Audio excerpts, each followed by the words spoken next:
Oh, Shawn Porter. Okay, and everybody, a lot of people thought he lost that fight. A lot of people lost that fight, but he got the machine behind him. He won the first 7 rounds. Shawn Porter won the first 7 rounds. Team Bud Crawford, Bernie the Boxer, back again, running his mouth about the big fish Errol Spence. This time he says Errol Spence ain't fought nobody. Who he didn't beat and who he fought? Nobody. And he also says that when he fought Shawn Porter, he lost that fight. Matter of fact, he lost the first 7 rounds straight. So we're going to talk about everything he had to say. I'm going to pull up the audio and I'm going to let y'all hear everything he had to say while I cook on it. But before we do that, make sure that y'all hit my like button and subscribe to the channel if you're not already subbed to the channel. Bernie the Boxer, man. Team Terence Bud Crawford, Bernie the Boxer. One of Bud's best friends, his assistant trainer, or one of his assistant trainers. I mean, he got about 5-6 trainers. And Bernie the Boxer stay running his mouth. In my opinion, is all Bernie is doing is saying the same thing that him and Bud be saying behind closed doors along with Bomac. You know, now Bomac, he'll get out there and say the same things in interviews, but Terence Crawford, you know, he'll keep it behind closed doors, but they all say the same shit. You know what I'm talking about? Let's just keep it 100. His nephew talk the same way, his cousin be on Facebook talking the same way, his sister talk the same way. They all say the same things and talk the same way. So Bud be saying the same thing behind closed doors. Let's just keep it 100. But Bernie the Boxer, man, he stay running his mouth about Errol Spence and Spence's team 24/7 all the time. And he disrespectful as shit. But it's funny how every time I do a video, and I mean every time I do a video that has anything to do with Bud Crawford, I'm dropping the audio, I'm giving y'all facts, right? I'm letting y'all hear what they saying out of their own mouth. The BDC, the Bud dick riding community, they come all in my chat crying, telling me, oh man, you hate on Bud. It's a Bud hate channel. I'm hating on Bud if I'm playing y'all the audio of things that they saying out of their own mouth. So is they hating on themselves or I'm hating on Bud? Because you know what I'm saying, y'all gotta make it make sense. All I'm doing is playing the audio and then I'm letting everybody else decide what it is. But I'm hating on Bud. So I guess y'all gonna be in the comments crying again. The BDC, the Bud dick riding community, y'all gonna be in the comments crying again talking about I'm hating on Bud. Well, get in the comments right now while y'all hearing this and get to crying talking about I'm hating on Bud, because I'm gonna bring y'all the receipts and the facts behind it again. Now, back to what I was saying. You know, Bernie, he always running his mouth. Very disrespectful, but the thing is, you don't never hear Errol Spence say nothing about Bernie. You don't never hear him say nothing bad about Terence Crawford or nobody else. He like, man, they can say whatever they want. It is what it is. But the jealousy, the envy, and the hate from Bernie the Boxer, man, he just can't help it. And he jealous of Errol Spence just like Bud is because they say the same shit. The only thing is Bernie the Boxer, he just more vulgar with it. You know what I'm talking about? Because he don't have an image to uphold, so he pretty much say everything that they say behind closed doors.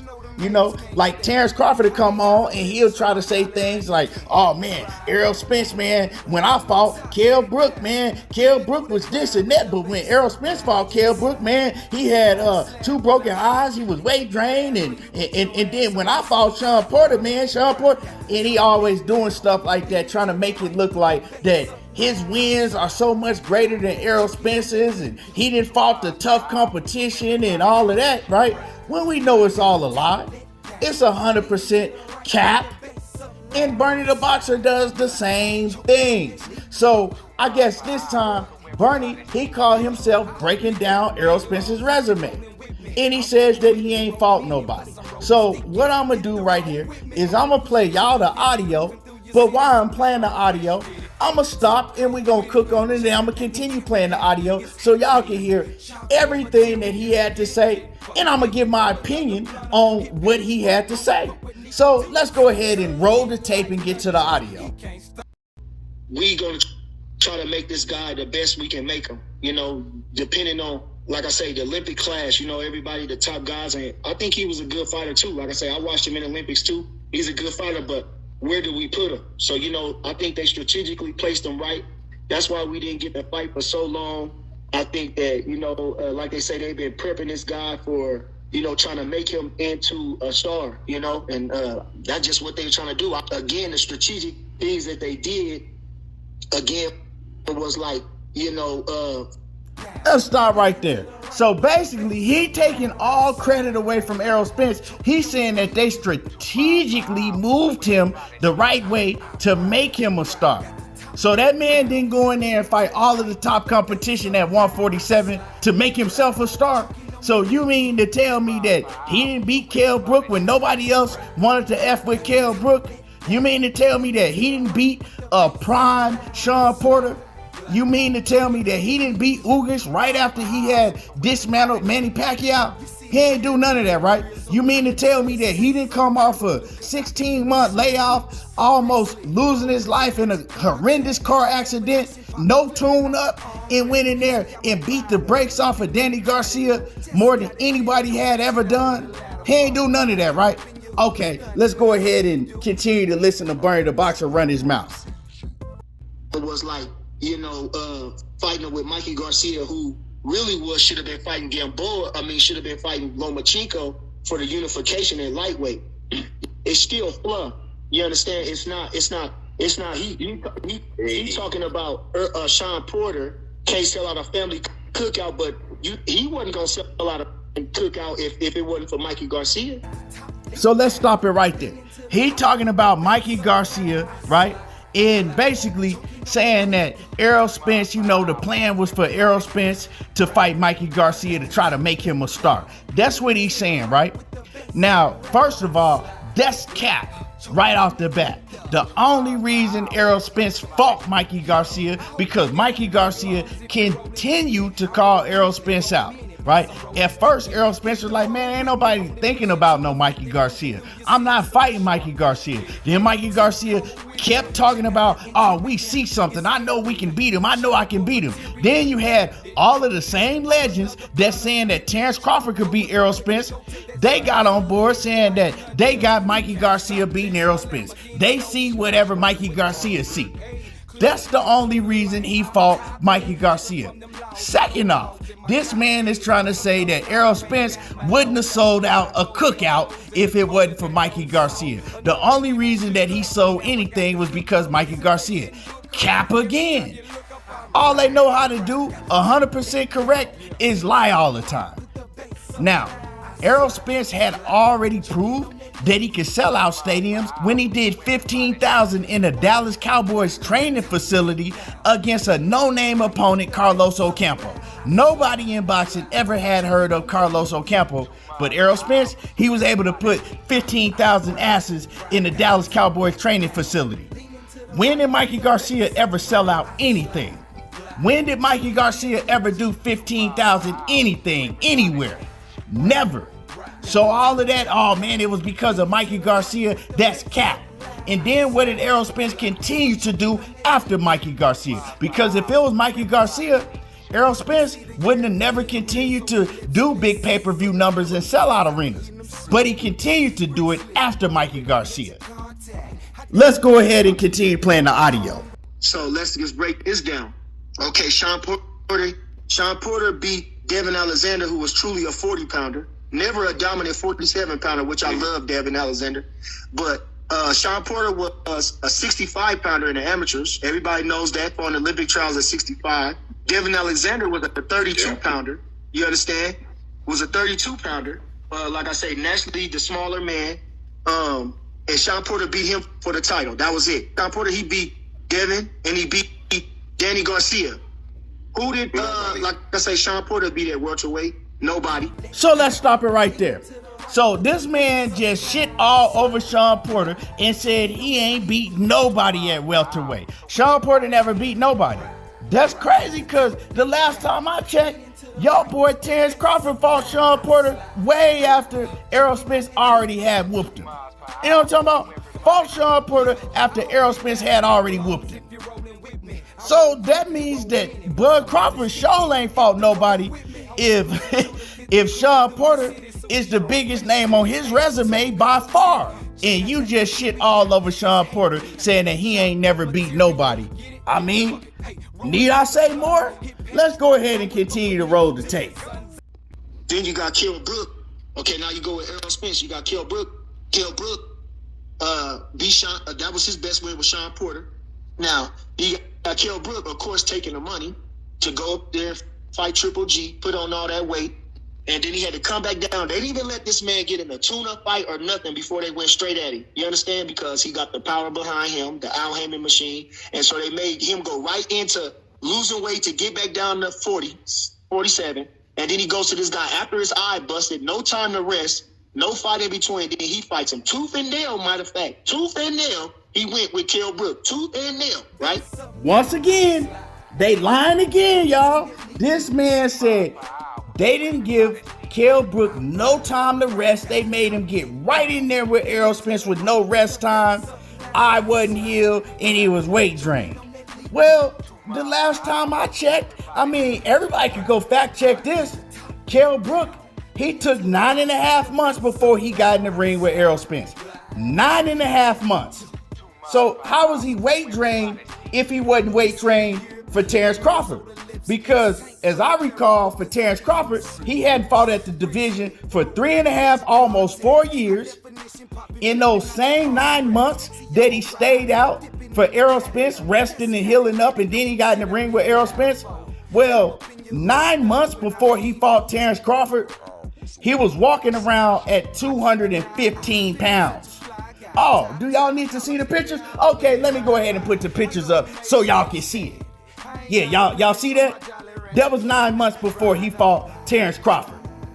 Walking around at 215 pounds, had went through alcohol rehab, had went through depression. Oh yeah, and don't let me forget, he had been fighting at 154 pounds, 7 pounds above 147 for almost the past 4 years, and had took a 2-year layoff and a 1-year layoff before he fought Terence Crawford. And not only that, the man only had 5 weeks to train for Terence Crawford, and his own trainer refused to train him because he said he couldn't prepare him because they didn't have enough time to get him ready to train for Terence Crawford. And not only that, the man only had 5 weeks to train for Terence Crawford, and his own trainer refused to train him because he said he couldn't prepare him because they didn't have enough time to get him ready to train for Terence Crawford.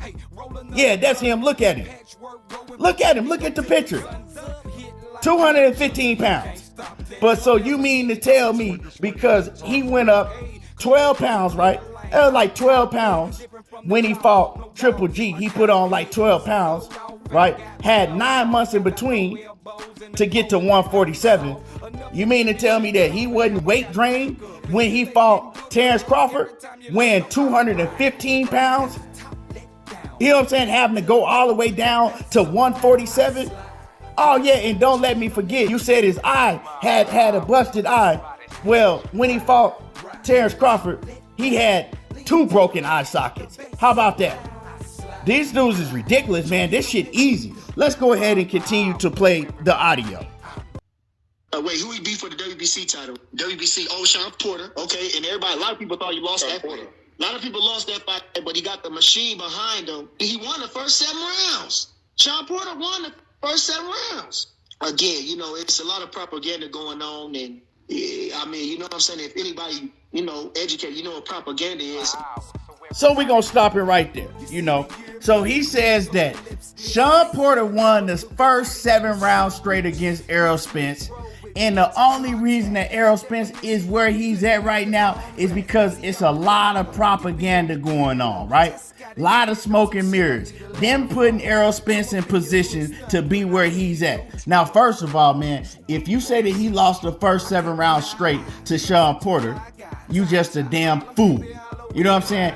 Ain't nobody with a half of a brain that's gonna tell the truth that'll tell you that he lost the first 7 rounds against Shawn Porter. Shawn Porter ain't even gonna sit up there and tell you that he beat Errol Spence 7 rounds straight. Like, man, these dudes is ridiculous every time they open up their mouth. And then the propaganda. So you mean that Errol Spence didn't beat all of these dogs to get where he at? If it's any smoke and mirrors and any propaganda, it's Terence Bud Crawford, because he ain't fought nobody. Y'all do me a favor, right? When y'all talk about, oh man, well, he fought Gamboa. Who did Gamboa ever beat? Answer that. Who did Yorionis Gamboa ever beat? Who he ever beat? Answer me that. Yeah, I'll answer that for you. Nobody. Every time Gamboa ever stepped up to fight anybody on any type of, B plus A level, he lost. Gamboa, he got all his recognition because he came in the game with 50 Cent. You know what I'm talking about? 50 Cent was huge at that point in time. And from what he did in the amateurs. Gamboa ain't do shit in the professional ranks because he never beat nobody, just like Terence Bud Crawford ain't never beat nobody. The other big opponent that they say he fought is Kavaliauskas. Who the hell did Igis Kavaliauskas beat? What did he ever do in the professional ranks besides losing to Ray Robinson, getting a gift decision, and getting his ass whooped by Terence Crawford, and then getting his ass whooped even worse by Virgil Ortiz? What did he ever do? And y'all already shitted on Shawn Porter, so I don't even have to say nothing about Shawn Porter. You know what I'm talking about? Even though I know Shawn Porter a hell of a fighter, and he was a hell of a fighter when he fought Errol Spence and before he fought Errol Spence, but when he fought Terence Crawford, he had one foot out the game, ready to retire. That's your whole resume right there. We're not even gonna talk about Ricky Burns that got like 8 or 9 losses. Trash. We ain't gonna talk about Ndongo. Trash. So I don't have to, oh man, you just hating on Bud Crawford. I'm telling y'all the facts. Man, these dudes is pathetic. And I can't wait till July 29th come, you know what I'm talking about? Because it's going to be a man down and they going to shut the hell up, right? They going to shut the hell. That's why I'm so glad we getting this fight. Now, jump in the comments. Let me know how y'all feel about this. Let me know how y'all feel about what Bernie had to say. And for the BDC, you know what I'm talking about? Y'all jump in the comments and get to crying too. Anyway, make sure that you hit my like button. Subscribe to the channel if you're not already subbed. And y'all already know how I do. There you go, talking that boxing again. And I'm gone. Just slide on the slab when I creep. Take a bath or you put your ass on them seats.